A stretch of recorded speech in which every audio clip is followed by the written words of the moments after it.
আসসালামু আলাইকুম। স্যামসাংয়ের 55 ইঞ্চি 4K টেলিভিশন, এটা আমরা মিরপুর ডিএইচএসে হোম সার্ভিসের জন্য আসছি। ভালো করে লক্ষ্য করলে দেখতে পাবেন টেলিভিশনটিতে স্ক্রিনটা অল্প অল্প করে কাঁপে। দেখতে পাচ্ছেন অল্প অল্প করে কাঁপে। তো আপনাদের যাদের ডিসপ্লেতে প্রবলেম হয়ে থাকে তারা অল্পতেই সেরে নেওয়ার চেষ্টা করবেন। অন্যথায় কি হবে, ডিসপ্লে যদি প্রবলেমটা ফিক্স হয়ে যায় তাহলে রিপেয়ার হবে না। এটা দেখতে পাচ্ছেন বাম পাশের স্ক্রিনটা একেবারে স্থির রয়েছে। ডিসপ্লের দুইটা সাইড থাকে, দুইটা সাইডের মধ্যে এক সাইড থেকে প্রবলেম হলে এটা রিপেয়ার হয়, দুই সাইড থেকে প্রবলেম হলে এটা রিপেয়ার হয় না।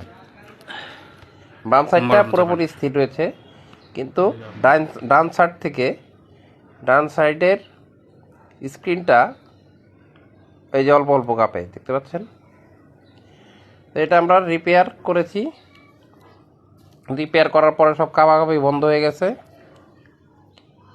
তো যাদের ডিসপ্লে প্রবলেম আপনারা চেষ্টা করবেন অল্পতেই সেরে নেওয়ার জন্য।